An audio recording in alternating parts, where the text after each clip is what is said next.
Hey guys, and welcome back to Leadership on Purpose. I am Blake Bozarth, and this is the show that's designed to help you grow your influence and lead with confidence and with humility.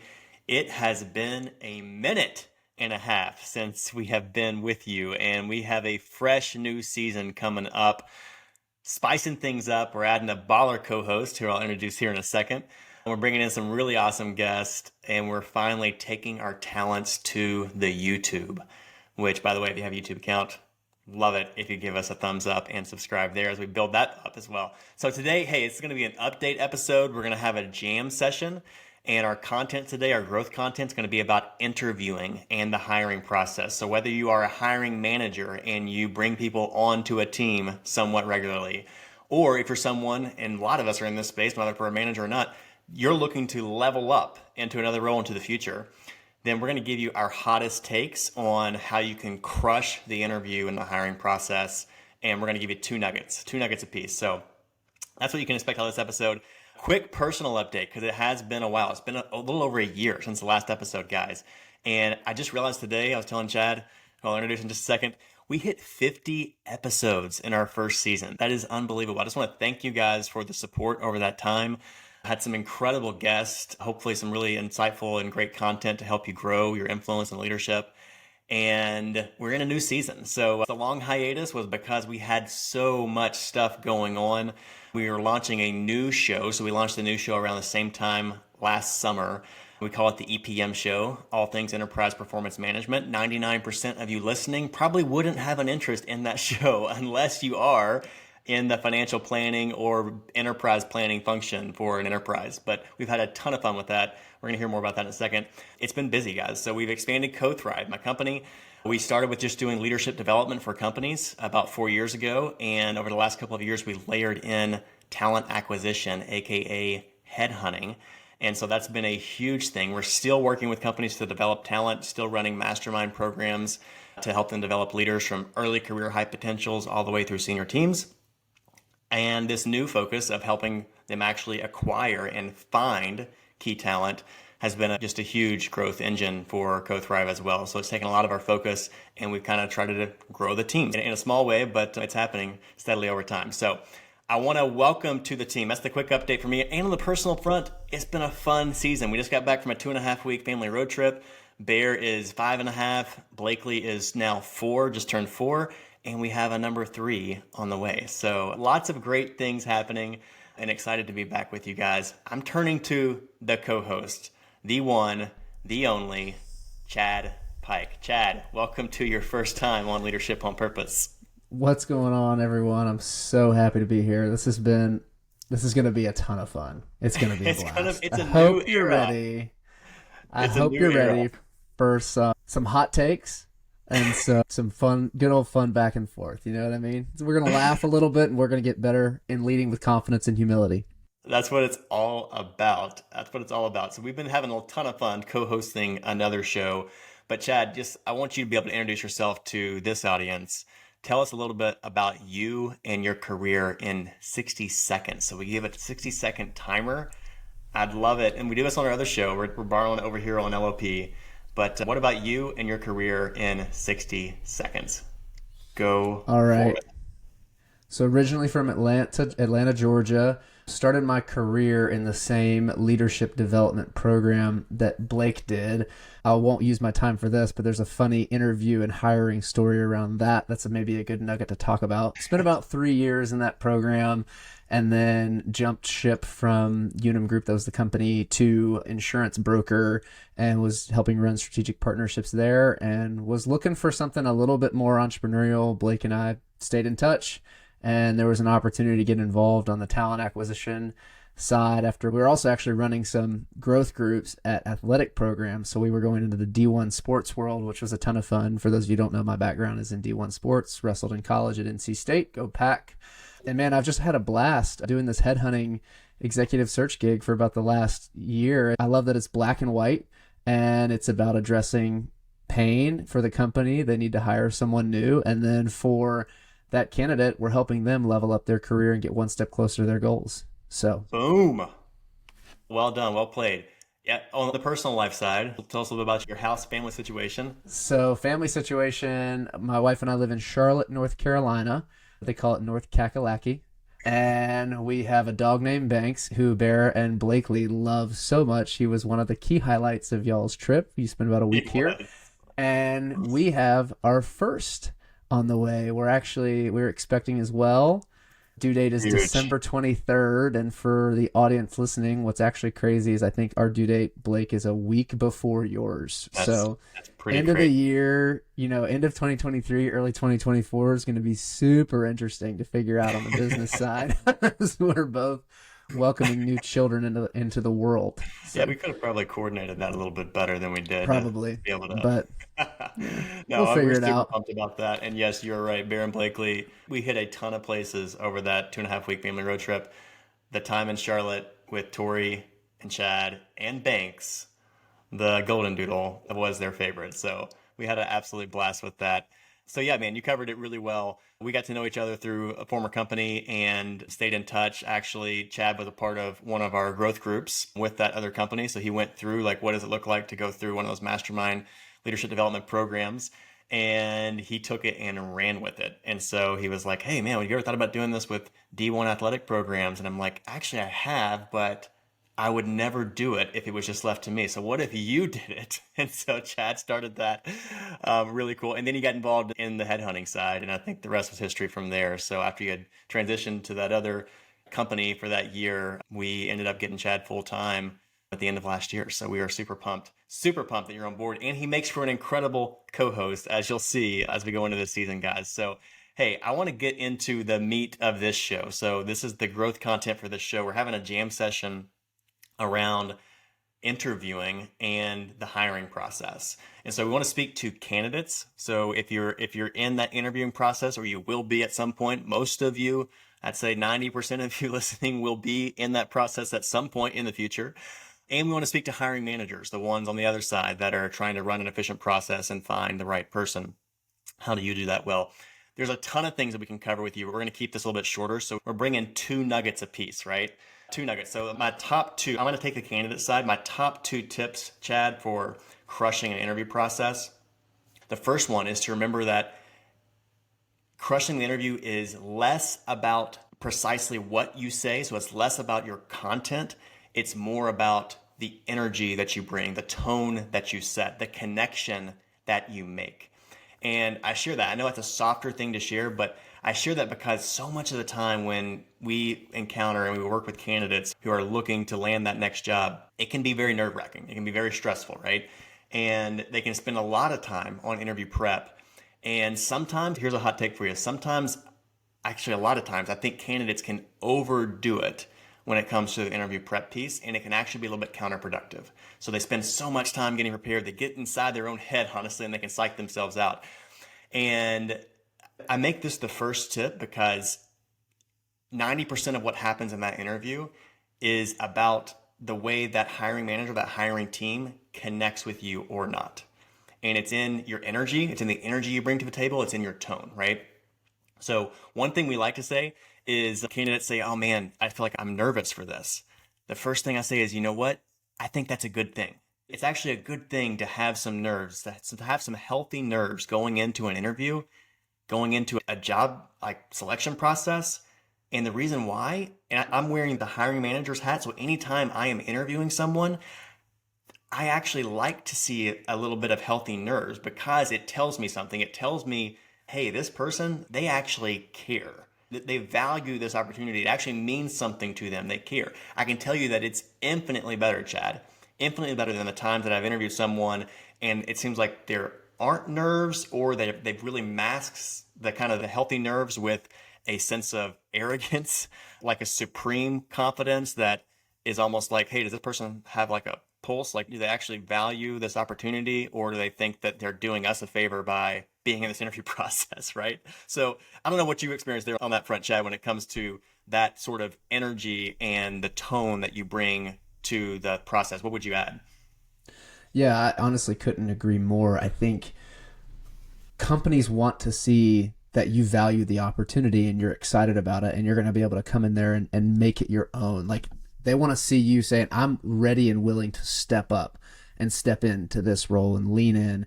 They're looking for that individual. They're not looking for someone who is a little bit aloof, who's like, well, you guys reached out to me. You know what I mean? Like, that's like number one, don't do that. Which we have Companies, heard before. which we have seen that happen, actually. It's companies want to see you excited about what they're doing, where they are, where they're trying to go, and that you want to be a part of it. I think the other thing too, on the connection piece, it's critical to establish rapport. If you're going to work with someone for 8-10 hours a day, 40 to 50 55 hours a week, whatever it would be, you need to be able to at least have some level of fun with those people, right? Yeah. It's more, work is more enjoyable when you can enjoy yourself and you enjoy the people that you're around. So establishing a connection, figuring that out is key. It seems a little elementary, but like, if you have the names of your interview panel, send them a LinkedIn connection, send them a quick note beforehand, say, I'm looking forward to chatting with you, super excited about the opportunity. Dig into their background a little bit, see if you have ways that you can connect or bring something up casually. Don't force it, but just do your homework on people. I mean, you prepare for a meeting in your current company. If you're meeting with an executive team or leaders, you prepare for that meeting, prepare for the interview by knowing what they're going to be looking for, but don't over prepare, right? It's a conversation at the end of the day. And, the story I was going to tell on the connection piece, I got my first job because you made a connection for me into a company. So to give y'all a little bit of context, the leadership program I got into, I actually applied to it the first time, didn't even get an interview, and they missed it. I went into the black hole. Yeah. But I got to know Blake, and they were like, oh, like this, we need a second look at this. And sure enough, you made an intro for me. I established a connection, and the rest was history. So people might not like to recognize that that's part of the game you play, but it's the game. So build a connection any way that you can. Oh, so good. So good. So that's the first nugget, guys. That's the first tip is it's less about what you say. It's more about that connection that you make, which means focus less on precision of content and preparedness for, hey, I'm going to be able to answer every question under the sun. Focus more on what kind of energy am I bringing? What kind of enthusiasm for the opportunity, for the nature of the opportunity, and what kind of connection can I actually make with the humans on the other side, right? So that's the first tip. It's more about energy, less about the precise content. The second tip, though, is if you're going to prepare anything, so I do think you should be well prepared for an interview process, right? But if you're going to prepare anything, I recommend preparing what we call Tell Me About a Time bank. And this is referring to so much of interviews today, they're really dominated by behavioral based questions, right? So the kind of questions like, hey, tell me about a time you had a really challenging conversation with a team member at work. What happened? What did that look like? Tell me about a time that you actually, things didn't go as planned. You had a failure. How did you respond? What did that situation look like? There's an infinite number of scenarios, right? But the reason why hiring managers like to ask those questions is because they want to get inside the head. They want to see how you think. They want to see not only how you think, they want to see how you behave, right? That's hence the behavioral based part of this. So they want to see that your past experience is actually relevant to the demands for the role that they're hiring for. And if you've done an interview recently, then you know that these kind of questions dominate. So the best advice that we have, if you're looking for a tangible preparation tip, the best advice we have is to prepare what we call that Tell Me About a Time bank. And so we're going to get really tactical here. This is what we advise our candidates that we work with. We say, hey, you can open up an Excel spreadsheet, a Google spreadsheet, notes taking app. Right now, I am loving Notion. If you are using Notion, tell us about it. Tell us if you like it. I love it. We don't get paid by them, but they've been awesome. But you open that up and you say, hey, I'm going to actually document at least 5, maybe 10 plus, but at least 5 to 10 is what I recommend. Examples, relevant work examples, where I can actually call upon these as scenarios when asked for these behavioral based questions, right? So what you're doing is you're going back in time, you're looking back as long as it's relevant for you, right? And you're saying, hey, what are some situations that I've encountered in the workplace that can be made vivid to me and that I think would actually be relevant to use in an interview? And what's neat is as you do this, so as you think of your first couple of situations, and then you add, oh yeah, there's 3 more, there's a handful more. As you actually reflect back on those situations, and the goal here is for you to be asking yourself, hey, what happened? What was the context surrounding it? How did I respond initially in that situation? And what did I learn from it? So how would I, if I had to go back in time, how would I maybe do it differently, right? If you're asking yourself those kind of questions and you're making those memories vivid, then it does a couple of things. Number one, you're going to have a head start already because you've already thought through it's fresh in your mind, those examples. You don't have to recall them on demand. But number two, what you'll find, is why we tell you to actually use maybe an Excel spreadsheet or a table function, because what you'll find is as you think of those examples, you're going to be able to tag multiple themes to those examples. So for instance, one example that you may think of, it may be related to resilience. It may be related to a challenging customer issue. It may be related to a time that you had to rally a team around a cause or a vision. You might find 5 to 10 other themes that are relevant and embedded in that particular example. So when you actually categorize, you can even create a pivot table around this. You can say, hey, if they ask me questions around these themes, I have a couple of examples, multiple examples actually, that are tagged to these different themes that I can call upon. And so it gives you that peace of mind because there are an infinite number of things that you can be asked. There's a ton of different types of questions. You can never fully know what they're going to ask. But if you've done that kind of preparation, then you can feel pretty sure that you're going to have some kind of relevant situation scenario that you can bring up that is going to be impactful. And I can tell you 100%, if you do that legwork, and maybe that takes you a couple hours to a half day to really, if you're spending focused work on this, to think through that, once you do that, you're going to be light years ahead of the other folks interviewing because you're going to have that on quick recall. And you're going to come across more prepared. You're going to come across as sharper because you've already done that legwork. Chad, anything you'd add to that? Yeah, I would add two things. The first, if you're wondering what themes you should be looking for to highlight and tie into some of those examples, start out with the company's mission, their vision, and their values. A lot of times those are going to be around some of the interview questions and what they're looking for, characteristics of the individual. The other place to go, like if it's a publicly traded company, maybe give a quick listen, maybe on ×2 to an earnings call and see what some of the executive team is talking about in terms of themes that they're trying to address, challenges they're working to overcome, because you might be able to pull out some themes from there to understand what the company's experiencing.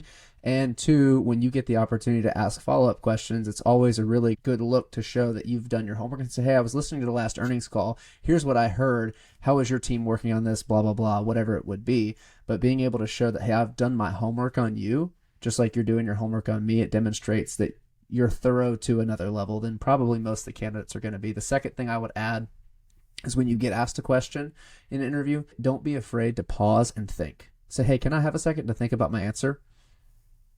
Positioning yourself to a hiring team as being thoughtful and thorough in a meeting in your answers, that's never going to be a penalty to you. A lot of times I think people who are interviewing think they need to have the example just right away ready. You're allowed to pause for a second and formulate how your answer is going to be and then delivering it like tactfully and thoughtfully. That's called executive presence. That's called effective communication. And that's what companies are looking for. I'm so glad you added both of those. And I'll add to that, the people who don't actually get their thoughts together and reflect, because you're doing this exercise because you want it to be quicker recall for you, but take a second if you need. Take a few seconds. I love the way you framed it, Chad. Ask if, hey, can you give me just a minute to actually think through this one? That's fine, because the people who don't are the ones who run with something that ends up not being relevant and ends up actually shooting themselves in the foot. So by way of trying to like, hey, I'm not going to collect my thoughts for a second. I'm just going to run with it. I'm going to wing it. It ends up being counterproductive, and you end up using something that's not relevant, or you end up not being very concise, which can also really shoot you in the foot when you're trying to win the interview process. So that's it, guys. Sorry, you had something else? One more thing there. Another way to maybe build that pause in more organically if you struggle with silence in an interview is to actually repeat back what they're asking. Say, let me make sure I understand what you're asking me. Are you asking me this? And then rephrase the question so you can understand it. Because now, you're giving yourself a pause to think. And number two, you're demonstrating your ability to actively listen. So that means you're just truly listening to them instead of listening and preparing to speak. Because if you're preparing to speak, then you're not fully listening. And that's where what you just talked about can happen in an interview process. Dang. And this is why we have a new co-host. Bringing it. I love it. So, hey, we just covered it for the candidate side, right? There's a lot of things we could share, but if we had to boil it down to two keys, it would be those. Number one, it's more about your energy, more about the connection that you make with them. And number two, if you are going to prep one thing, we do recommend prepping that tell me about a time bank and making sure you collect yourself and can actually present well on those scenario-based questions. Now, let's transition really quick, Chad. Let's talk about the hiring manager perspective. How does a hiring manager crush the interview and hiring process? What does that look like? If those in the audience are looking to hire, what would you recommend? Yeah, so two things here. First, be transparent. Second, don't dilly-dally. Let's talk about transparency first. So with transparency, don't waste your time or a candidate's time. Like, just lay out what the target compensation is. Have an honest conversation. Here's what the role is. Here's what it is not. Because you might be talking to a great candidate. They might not be an ideal fit for that role, but you can build a better relationship with them if you just lay out, here's what it is. Are you excited or are you not? Are you a fit or are you not? Because you'll have a better relationship with a candidate at the end of this if you've just been honest. And that's what people are looking for. Interviewing, talent acquisition, hiring, it's a process that has a human at the center. So let's kind of be people, as simple as that sounds, and just transparency wins in everything that we're doing. Blake, what would you add on transparency? Man, I would just say, I love those. I would just say, I know when we are working with Candace, we're representing the client, the employer that's hiring, and we're representing. Our strategy is say, hey, literally as soon as we get you on the phone, within the first minute, within the first couple minutes at the very least, we are telling you everything that you probably care the most about for that position. And we're being right up front with you. We're not trying to sugarcoat. We're saying, hey, this is what the pay range is. This is what the target and most realistic kind of scenario is for you compensation wise. Is that in your ballpark? Is it not? Don't want to waste your time if it's not. And hey, this is the nature of this role. It requires X, Y, and Z. And is that something that actually fits for you? You'd be so surprised with how refreshing that seems to be on the candidate side, because usually it can take them a couple of interviews sometimes before they get the answers to some of those questions. And we've experienced it. So the employers who do this best are the ones who aren't afraid to actually be transparent. And if there's a slowdown or delay in anything in the hiring process, then just be transparent about it. Your candidates can handle it. Yeah. The other thing I would add, I would say transparency is even more important the higher up you go in the org chart and the higher level that you're hiring. Because especially those candidates who are more established in their career, they're maybe interviewing for a VP role or some type of a junior executive role, or even in the C-suite. Most of them, not all, most of them will have the level of professionalism and self-assurance to tell you, hey, I have that or I don't. You know what I mean? I can't tell you how many times we've been on a call with candidates and we've told them, we've laid it out, here's what they're looking for. And they say, hey, sounds like a great opportunity. I'm probably not the best fit. Candidates who are smart and good talent are not going to manufacture some experience to try to get a role, because you'll find that out real quick that it's not going to work. So the second thing that we wanted to talk about is don't dilly-dally. You know, the age-old adage is hire slow, fire fast. And I think we misunderstand what that means.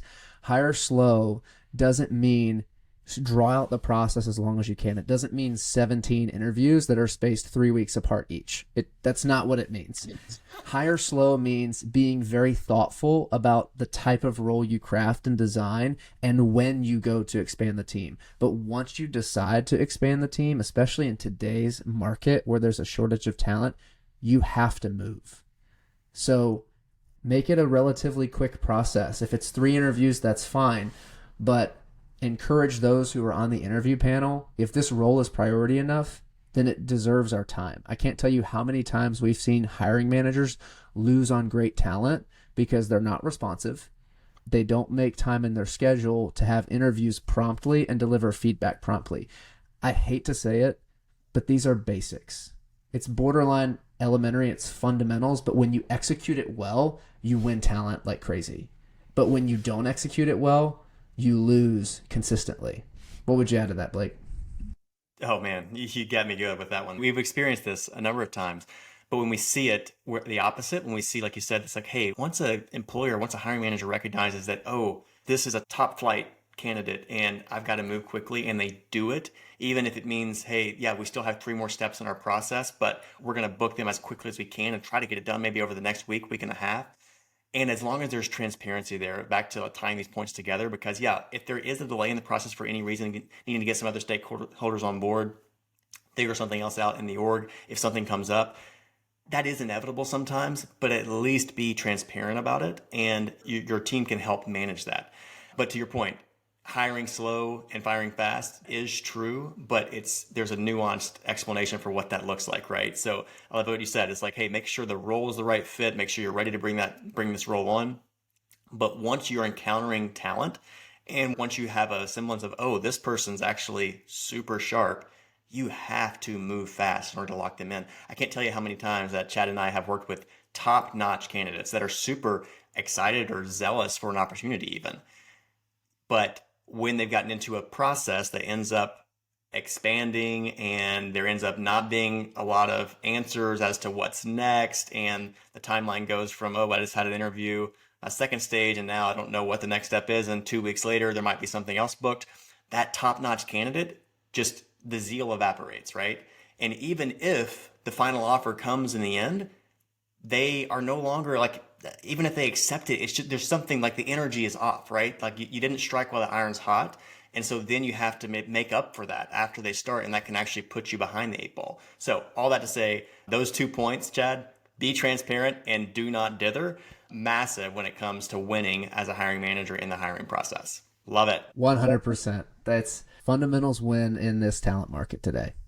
Hey, this is good. Hey, this has been a jam session, guys. So different than a lot of our interview-based style episodes, we have a number of awesome guests coming up, just like you would expect from our previous guest. We're excited for that. I want to give a sincere thank you to our community of listeners. You guys are amazing. I know a lot of you have been on me over the last year as to, hey, when is this? Like, what's happening? When is LOP coming back? Thank you for the encouragement. We truly are fired up for this new era, this new season. So thanks so much for listening, subscribing, supporting the show. We always like to ask you, one of the best things you can do as a leader in growing your leadership and influence is to be a river and not a reservoir. So if you find value in an episode, if you found value in this episode, who could you share it with that could also learn and grow from it as well? And that'll do it for Chad and Blake. We're signing off here. I want to encourage you guys to keep leading on purpose. Peace.